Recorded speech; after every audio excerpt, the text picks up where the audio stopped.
Hi అండి. మీ పేరు? నా పేరు కిషోర్. కిషోర్ గారు, ఇప్పుడు మనకి రీసెంట్గా చూసుకున్నట్టయితే ఏపీలో ఎలక్షన్స్ అయితే జరిగాయి. సో నెక్స్ట్ ఏ గవర్నమెంట్ ఫామ్ అయితే ఏపీ ప్రజలకు మంచి జరుగుతుంది అనుకుంటున్నారు?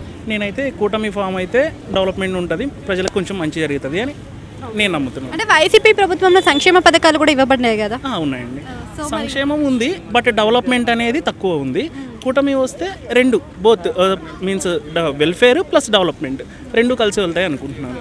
అంటే రీసెంట్గా ఇంకా చూసుకున్నట్టయితే పోలింగ్ బూత్ల దగ్గర దాడులు జరిగాయి. అసలు ఎవరు మిస్టేక్ ఉంది అనుకోవచ్చు? సో అదైతే కరెక్ట్ కాదండి. అంటే పోలింగ్ బూత్ల దగ్గర ఇప్పుడు ఎవరికి వాళ్ళు వెళ్ళామా, మనం ఎవరికైతే మంచి జరుగుతుంది అనుకుంటామో వాళ్ళకి ఓటేసామో వచ్చేసాం, ఇది ఇంతవరకే ఉండాలి తప్పితే దాడులు అనేది కరెక్ట్ కాదనేది నా అభిప్రాయం. కూటమి పరంగా వస్తే ఇప్పుడు మరి అధికారం అనేది ఆబ్వియస్లీ చంద్రబాబు నాయుడు గారికి అది అన్నారు, కానీ ఇయర్ హాఫ్ ఆఫ్ చేస్తే మరి అప్పుడేం డెవలప్మెంట్ జరుగుతుంది? ఎందుకు అవ్వదండి? ఇప్పుడు చంద్రబాబు అంటే మీరు అన్నది మంచి పాయింట్. అంటే హాఫ్ ఆఫ్ చేస్తే మీన్స్ జనసేన ప్లస్ బీజేపీ ఒక half time means 2 years 2.5 years remaining time Chandrababu Naidu ఉంటే డెవలప్మెంట్ జరిగింది. ఎందుకు జరగదు అంటే ఇప్పుడు చంద్రబాబు నాయుడు ఎక్స్పీరియన్స్డ్గా, సో అతని అనుభవంతో మేబీ పవన్ కళ్యాణ్ ముందుండి ఇతను పుష్ చేయొచ్చు. ఎంత అనుభవం ఉన్నా అట్లీస్ట్ మనం ఒక ఇల్లు కట్టడానికి 1 year పడుతుంది.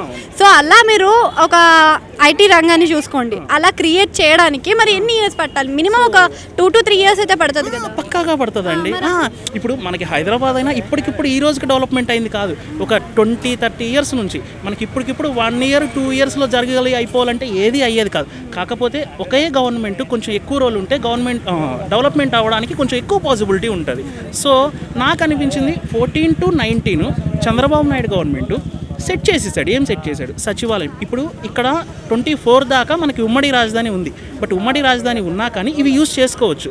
బట్ అతను మనం వీలైనంత త్వరగా అడ్మినిస్ట్రేషన్ తీసుకెళ్ళిపోవాలి అనేసి అక్కడ సచివాలయం ఒక టెంపరీని తాత్కాలిక సచివాలయమే కట్టించాడు. అక్కడ హైకోర్టు కట్టించాడు. తర్వాత గవర్నమెంట్ ఆఫీసులన్నీ షిఫ్ట్ చేశాడు. సో ఏదో బేసిక్గా అయినా రెడీ చేశాడు.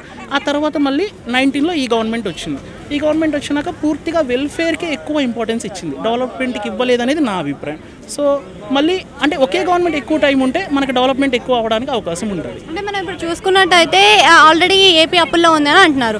ఆ అప్పులు ముందు చంద్రబాబు నాయుడు దిగే ముందు కూడా అప్పుల్లోనే ఉంది ఆ రాష్ట్రము. ఆ అప్పుల్లో ఉన్న రాష్ట్రాన్నే జగన్ పాలించడం జరిగింది. మరి జగన్ వచ్చాక అప్పుల పాలైందని చాలా ట్రోల్స్ కానీ అవి వినిపిస్తున్నాయి. అది కరెక్టా కాదా? అంటే దీనికి సింపుల్ మన ఎగ్జాంపులే చెప్తాను. ఇప్పుడు మనకి ఇన్కమ్ లేదనుకోండి, సోర్స్ ఎలాగా? అప్పులు చేయాలి. సో ఇన్కమ్ పెంచుకొని అందులో ఉన్న దాంట్లో ఖర్చు పెట్టుకుంటే ఇన్కమ్ ఎంతో కొంత ఇన్కమ్ సృష్టించాలి, అందులో డెవలప్మెంట్ చేసుకుంటే బాగుంటుంది. ఇప్పుడు పిఠాపురంలో చూసుకున్నట్టయితే పవన్ కళ్యాణ్ గారు 1,00,000 మెజారిటీతో గెలిచే అవకాశం ఉందని అని చెప్పుకుంటూ వస్తున్నారు. సో 1,00,000 మెజారిటీ గెలిచే అవకాశం ఉందా? పవన్ కళ్యాణ్ అయితే తప్పకుండా గెలుస్తాడు, ఇది నా అభిప్రాయం. యాజ్ ఏ పవన్ కళ్యాణ్ ఫ్యాన్గా నేను జనసేన. బట్ 1,00,000 మెజారిటీ అనేది నేను కన్ఫర్మ్గా చెప్పలేను. బట్ కంపల్సరీ ఎమ్మెల్యేగా అవుతాడు. స్ట్రాంగ్ ఉంది కదా? లేదు, ఎంత ఉన్నా కానీ కంపల్సరీ అయితే ఎమ్మెల్యే అవుతాడు, కంపల్సరీ అయితే అసెంబ్లీకి వెళ్తాడు. పవన్ కళ్యాణ్ పిఠాపురంలో డెఫినెట్గా గెలుస్తాడు. మంగళగిరి విషయానికి వస్తే మరి లోకేష్ గెలుస్తాడు.